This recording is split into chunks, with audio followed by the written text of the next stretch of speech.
પિંજરાવાળા હાકળેથી બાગ છૂટ્યા બાગ બોલી ગામડાના થયા હાગ બાગ જટાસિંહ જમ ઉતાડા પછૂટા પેનાગ જાણે તૂટા આસુ માન કીતા ફૂટ્યા જમીદાર જાળા ફાળા તેગવાળા પલ્લે કાળા વેર જાગે પાંડો વાળા રંગ્યા કાળા રગટાળા ફૂલ ભોજાળા ઉઠેલા વાહે વાદળાના નૂર પડે પડે તાળી બંદૂકારી વાજારણ હતું કેકાણા જણકી કડી ઠણકી પાંખડા કડી જણકી જરદા ખાખું ઠિયા જોદાર રણકી સિગવા રાગ ઠણકી ઉઠ્યા રોગા ડણકી મામલા હુરા કરે માર માર માર માર માર માર માર આવું આવડે છે ગામડાના દેશી છે એવું નથી અત્યારે ગાંધીનગરમાં માસ્ટર કરું છું પણ કીધું છે નાનકડી 2 મિનિટની વાત કરીને પછી હું મારા વાતને મારા શબ્દોને વિરામ આપું છું ખાલી 2 મિનિટ શાંતિ રાખજો કારણ કે અંકિતભાઈ જ્યારે બોલતા હોય ને ત્યારે તમે બોલો એમાં મજા આવે બાકી હું બોલતો તમે બોલો તો હું મરી જાઉં અને અંકિતભાઈને એકવાર જોરદાર તાળીના ગરગડાથી વધાવી લો બીજું સંજુ બાબા જેમના થકી મળ્યો છું કે શબ્દ એક ગોતો ને સંહિતા નીકળે ને ખોદો કૂવો ત્યાં સરિતા નીકળે આ તમારી જે સોસાયટી છે ને એના વિશે હું બોલું છું કે શબ્દ એક ગોતો ને સંહિતા નીકળે ને ખોદો કૂવો ત્યાં સરિતા નીકળે પણ કંઈક તાસીર જુદી છે તમારી સોસાયટીની જ્યાં મહાભારત વાવો ને ગીતા નીકળે હજી એમ તબકે છે લક્ષ્મણની રેખાઓ તેથી રાવણ જેવા બીતા બીતા નીકળે સાહેબ આ સોસાયટીમાં હું પહેલી વાર આવ્યો છું પણ જયારે માહોલ ભાળ્યો ને મને મજા આવી ભલામણા કે હજી એ તબકે છે રાવણની રેખાઓ તેથી લક્ષ્મણની રેખાઓ તેથી રાવણ જેવા બીતા બીતા નીકળે કોઈક જનક જેવો આવી અને આ ધરતીમાં આ સોસાયટીમાં હળ હાકે સાહેબ આ બધા મહેનત કરી રહ્યા છે ને ત્યારે તમે હું બધા ભેગા થઈ બેઠા મારી માં ખાલી 2 મિનિટ હાચવજો બોલતા ને કારણ કે મારી વાત મરી જાય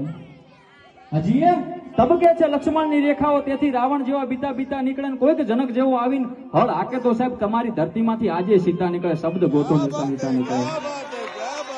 પણ નાનકડી વાત કરવી છે મારી માવડીઓ બેઠી છે ટાઈમ લેવો નથી ઘણો ગામડાનો માણસ છું આ જે ઝેડજીની જે બધું કલ્ચર આપણને ફાવતું નથી કારણ કે અમે તો ગામડાના માણસ છીએ અભણ છીએ એવું નથી પાછું પણ જ્યાં ધૂળ ઢેફાને પાણા હોય ગામડું કેવું હોય કારણ કે આ છોકરાઓ તો ગામડામાં ખબર નહીં પડતી હોય મારી માવડીઓ બેઠી છે કોઈ મોટા વડીલો બેઠા છે અમને ખબર પડતી હશે બકા કે જ્યાં ધૂળ ઢેફાને પાણા હોય ભીતે ભીતે છાણા હોય ટાણા એવા ગાણા હોય જ્યાં મળવા જેવા માણસ હોય જ્યાં ઉકરડાના ઓટા હોય બળદિયાના જોટા હોય પડકારા આકોટા હોય પણ માણસ મનના મોટા હોય જ્યાં ગાય ગોબર ને ગારો હોય આગણ તુલસી ક્યારો હોય ધર્મના કાંટે ધારો હોય પણ વ્યવહાર હવનો હારો હોય કે ગામડા ગામમાં જ્ઞાની હોય ઘી દૂધના ખજાના હોય હવા પાણી મજાના હોય શેરીએ છોકરા રમતા હોય ભેગા બેહી જમતા હોય અમલ કહુંબા થાતા હોય ખેતરે ભાગલી જાતા હોય આંખે થોડું વાળતા હોય છતાં કંઠા ગાડા વાળતા હોય હમણાં એક નાનકડી તમને વાત કરી દઉં એક સોસાયટીમાં છે ને આવી રીતે ગણેશ સ્થાપન કરેલું હતું અને ગણેશ સ્થાપનની માલિકા બાપા એવું કીધું કે પાટ ધરાવવાનું જે આપણે થાળ ધરાઈએ ને થાળ ધરાવવાનો થયો અને એક દીકરાની પુત્ર વધુ બાપાના કાનમાં જઈને બૂમ પાડી કે બાપા જમવા આવજો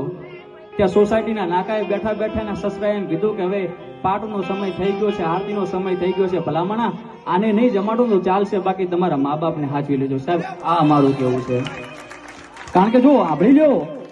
મજા કરો છો મજા કરવાની મોજ માર્યું એમાં કોઈ બીજી વાત નથી પણ ભલામણા હું એમ કહું છું જગતની માલિકા ગમે એટલી મજા કરવી એટલી કરજો સાહેબ તમારા છોકરાઓને કેટલા સ્ટાઇલિશ બનાવે એટલા બનાવજો કેટલા અપડેટ કરવા એટલા કરજો પણ નાનકડી વાત એમ કહું છું હું કે આ જગ્યાએથી એટલું કહીને જાઉં છું કે જો તમે તમારા મા બાપને કે તમે તમારા સાસુ સસરાને આજે નહીં હાચવ્યા તો સાહેબ તમારું સંતાન કાલે તમને નથી હાચવવામાં બીજી વાત નથી ભલામણા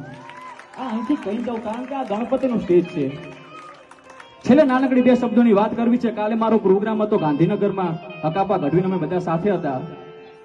ત્યાં આગળ સિંદૂર ઓપરેશનના થીમ ઉપર ગણપતિનું રાખ્યું હતું છોકરાઓ બેઠા છે છોકરાઓને ગમતી એક નાનકડી વાત કરું મારી માવડીઓ બેઠી છે અરે મોઢે બોલું માન હાચે નાનપણ આપણે પણ મોટપ તણી મજા એ તો કડવી લાગે કાગડા જેણે જગતની માલિકા મા બાપ ખોયા ને એને ખબર પડે એની કિંમત શું છે બાકી આજના છોકરાઓ તો હું સમજાય ભલામણા નાનકડી વાત કરું ગામડા ગામની માલિકા નિહાળ જે આપણે તમે સ્કૂલ ગયો છો ને એને ગામડામાં નિહાળ કહીએ નિશાળ કહીએ એ ગામની માલિકા નિહાળની માલિકા વર્ગખંડની અંદર આવી તો છોકરાઓ બેઠા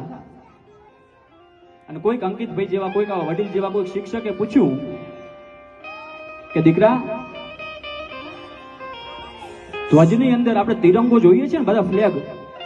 નેશનલ ફ્લેગ કહીએ જેને આપણે તિરંગો, એ ધ્વજની અંદર કલર કેટલા હોય, ધ્વજની અંદર કલર કેટલા હોય એવું શિક્ષકે પૂછ્યું.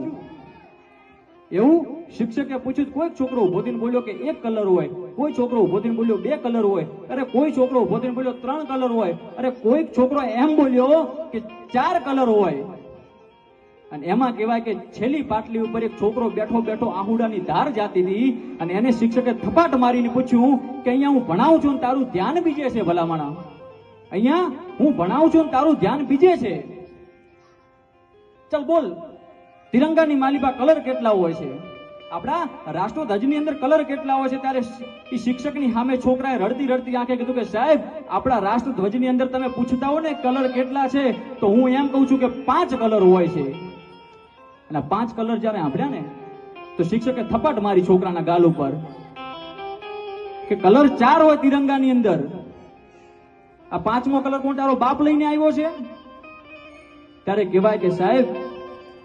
એ છોકરાએ રડતા રડતા કીધું કે સાંભળો સાહેબ, તમે એમ કહો છો કલર 4 હોય તો મને ખબર છે ને તમને ખબર છે, પણ આ 5મા કલરની તમને વાત કરી દઉં કે બરાબર આપણા ભારત પાકિસ્તાનના બોર્ડરની માલિપા યુદ્ધ જામ્યું.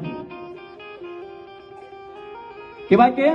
યુદ્ધ જામ્યું, સામે સામે ગોળીઓ ચાલુ થઈ. હું છે ને ભારત પાકિસ્તાનની બોર્ડર થી આવું છું. અમે થોડાક આગળ જઈએ ને તો ભારત પાકિસ્તાનની બોર્ડરે જઈએ ને તો પાકિસ્તાની લાઈટો આજે દેખાય છે અમને, સરહદના સીમાડેથી આવ્યા છીએ.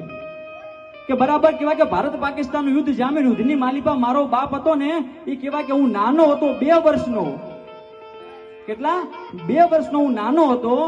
નાનો હતો ને કહેવાય કે મારો બાપ યુદ્ધ લડવા ગયો હતો અને કહેવાય કે ત્યાં શહીદ થયો. અને શહીદ થઈને કહેવાય કે જયારે એની લાશ ઘરે આવી, એ લાશની માલિપા છે ને તિરંગો કફન કરીને ઓઢાડેલો હતો.